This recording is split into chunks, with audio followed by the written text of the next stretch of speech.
Hello' বন্ধু, current আছামলৈ স্বাগতম।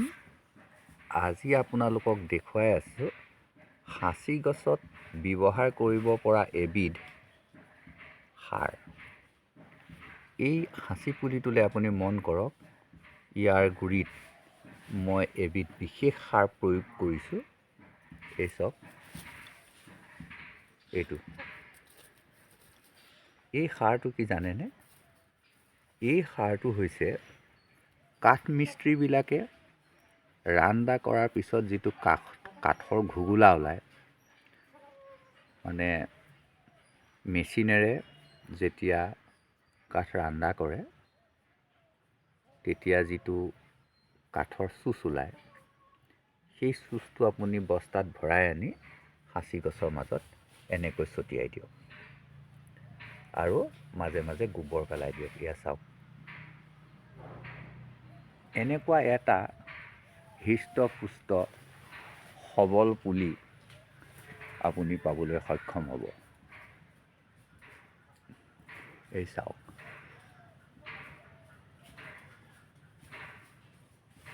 ইয়াৰ কিছু ডাল কাটিব হৈ আছে, মই কাটিম, সময় পোৱা নাই।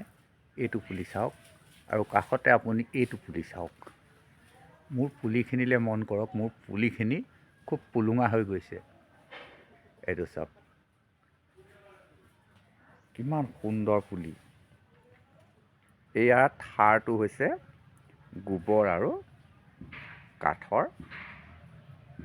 চুচ। আপুনি যদি এই বস্তুটো নেপায়, তেতিয়াহ'লে মিলত যে কাঠ ফালোতে যিটো গুড়ি ওলায়, কাঠৰ গুড়িটো আনি দিব পাৰে। সাঁচি গছৰ কাৰণে ই অতি উত্তম। আপুনি আৰু এটা কাম কৰিব পাৰে। আপুনি চাওক, এই সাঁচি গছৰ মাজত এনেকৈ এটা দীঘলীয়াকৈ আপুনি খাল কৰি দিব পাৰে। এইটো খাল চাওক, এজোপা সাঁচি গছ, এইটো খাল।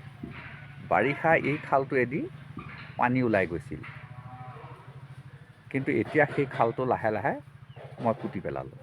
ইয়াক কিহেৰে পুতিছোঁ? গোবৰ আৰু এই কাঠৰ ৰান্দাৰ চুচবিলাকে পুতি পেলালোঁ। এতিয়া কি হ'ব? এই গছখিনি ইটোৰ পাৰে সিটোৰ পাৰে যিমানখিনি গছ আছে, এই গছখিনি খাও খাওকৈ উঠি আহিব। এয়া চাওক,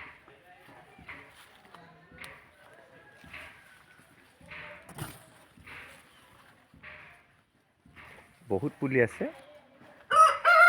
পুলিৰ মাজে মাজে মই অকণ সৰু সৰু কলপুলিও ৰুই থৈছোঁ। আগৰ ভিডিঅ'তে মই কৈ আহিছোঁ যে সাঁচি গছৰ মাজত যদি আপুনি কলপুলি ৰুৱে, তেতিয়া সাঁচি গছবিলাক সহজতেই ডাঙৰ হৈ যায়। এয়া চাওক, এইখিনি সাঁচি পুলি আছে,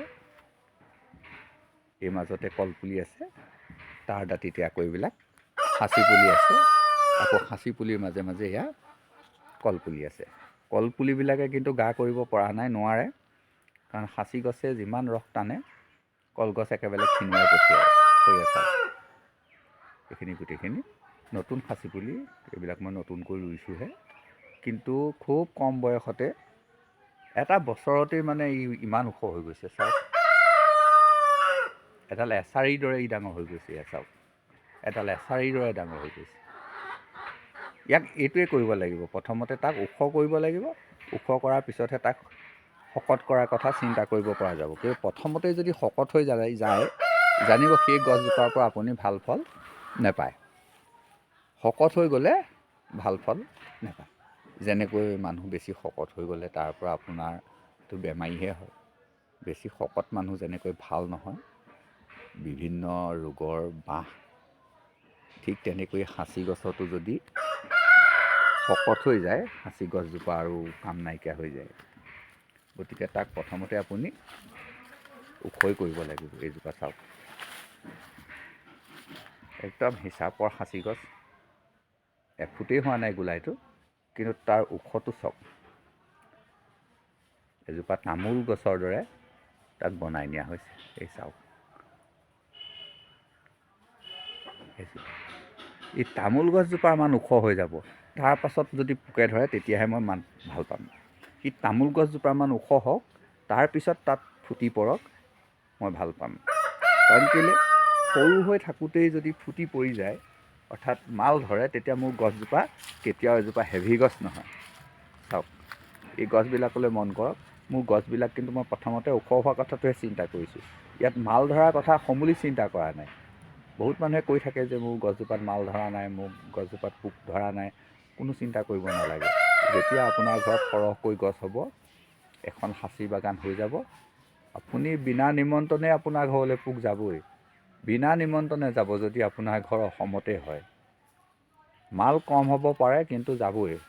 কিন্তু আপোনাৰ কিছুমান জেগাত নাযায়, ধৰক দাৰ্জিলিঙত আছে, ভূটানত আছে, নেপালত আছে বা বাংলাদেশতো প্ৰচুৰ সাঁচি খেতি আছে।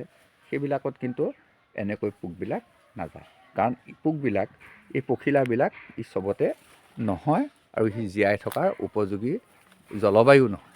জলবায়ুটো সিহঁতি জীয়াই থকাৰ উপযুক্ত নহয়। অসমতো কিন্তু এতিয়া এই পোকৰ প্ৰাদুৰ্ভাৱ কমি আহিছে।